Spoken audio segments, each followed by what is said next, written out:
Hello and welcome in part number 2. Let me just adjust my mic a bit. Okay, so last time we spoke about the hero of the events for 2025. One of the heroes, because there is quite a couple of them. So we've spoken about Pluto. And shortly after the new year, that's 21st of January, Pluto is gonna meet Sun, or Sun is going to meet Pluto in early degrees of Capricorn. That happens once a year, more or less every year, once. But in the same time, Pluto is opposing Mars in Cancer on the other side of the zodiac. And that's not everything. Well, let me draw it. So we would have oppositions. We do have opposition here. Pluto to Mars. This is one of the main players in January through the whole month. And then we have another aspect that gives us a bit of relief and hopefully hope.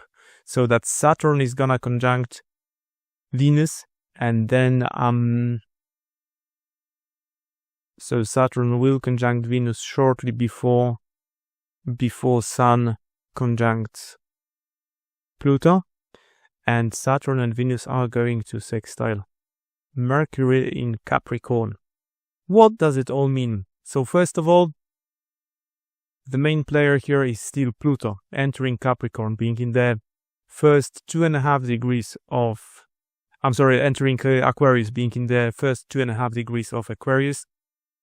So what it's gonna give us in general is a revolution on very different planes. From the depths of Pluto ruling underworld is gonna bring out stuff that we didn't even think of that can be revolutionized.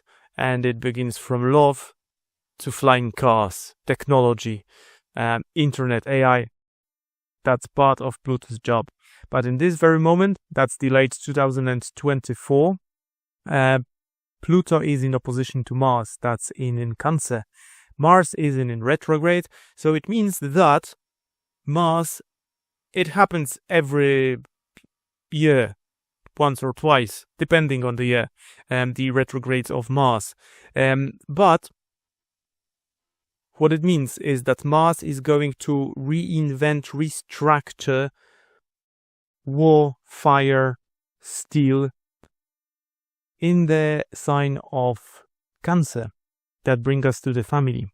So it can force restructure of warlike behavior, and this is not just like war. This is when we are talking about the power struggles in the family as well. But being in this opposition with Pluto, it means that big things regarding the government and the structure of power struggle between the depths of the agenda, the deepest states, and the action of Mars are going to try to find a balance. While Mars being retrograde, it means that it's gonna look for some sort of revival of its structure, of, as I said, fiery energy, war energy, struggle energy, initiation energy. When Sun meets Pluto in the early degrees of Aquarius, it means that the individuality of Sun is going to give power to this very aspect. Luckily, it's not the exact opposition when Sun enters Pluto, but still, Pluto is in the first degrees of a sign. Usually, there is much of influence. Whatever planet enters a new sign, whether it is a good placement for such a planet or maybe not as good, but the intensity is there. So Aquarius, the first 2.5 degrees would be the most powerful and the most Aquarian part of the Aquarius sign. When the last part, here at the very end of Aquarius, that would be almost Pisces. So that's a very strong opposition and conjunction in the same time. What can we expect from the world? As I said, power struggle between the war machine and the deep state. And as far as I understand, somewhere around that. I'm not from States, but I think that the new president of the United States is going to be sworn on more or less that date. I don't know. Correct me if I'm wrong. The good thing about the beginning of the year, January, is that the Venus is going to join Saturn in Pisces. What it means is that the structure, timekeeping of the god of time, Saturn, is going to meet earthy, simple love, like material love, bodily love. So they are, and that happens in the sign of Pisces. So it means, and one more thing, because we still have Neptune in the sign of Pisces. So Neptune is still strong. This is his domain, his sign, the unconditional love and illusion in the same time. So somehow the Pisces sign is lit up by the presence of Neptune. The last days of Neptune in Pisces, then Neptune will go into Aries later this year, but we'll talk about that in one of the next episodes. So Saturn joining Venus is the god of time, giving structure to earthy love in the field of divine unconditional love and illusion, but we are going to get some structure. So just maybe this tension between Mars and Pluto is going to somehow being discharged by this conjunction that is going to happen a couple of days before. So the structure of, let's say, earthy love and good feelings and joy will be structured by Saturn, and in the same time they are going to sextile Mercury in Capricorn. So there just might be a good occasion to discuss and to put into frames logic behind all the power struggles that are going on in the world right now at the end of December 2024 and early January 2025. Unluckily, this sextile is not exact to the Sun and Pluto, so I think that what we can have is a trial of putting logic and love into managing the power struggle that is taking place in the world right now. But I think that it may fail because it is offset with the opposition of Pluto and Mars. So this is the beginning of the year. This is the January.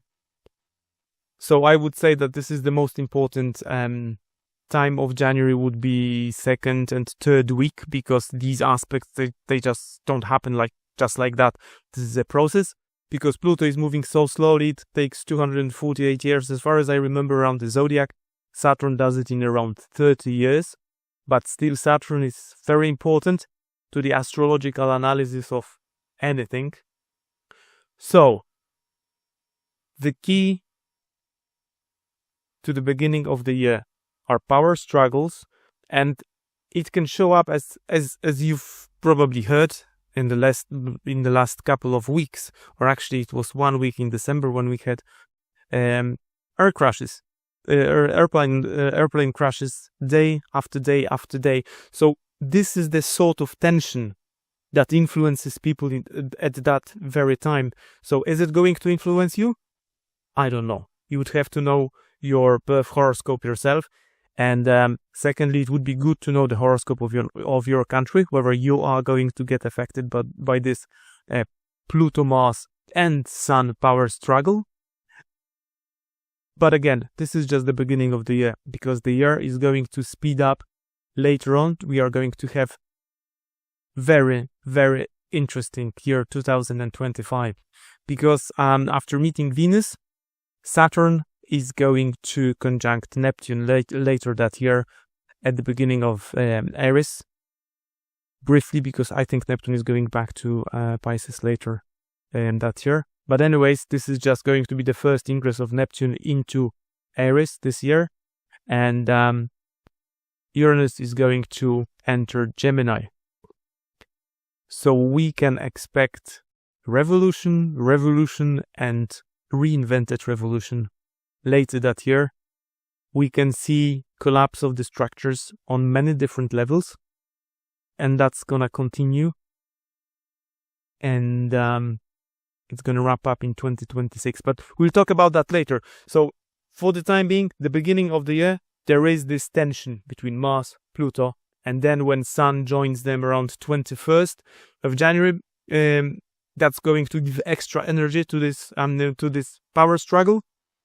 And then we have Saturn with Venus that hopefully will balance this power struggle around the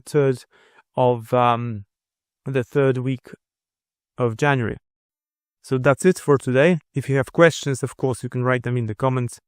If I'm capable, I will try to answer some of the questions, or maybe all of them.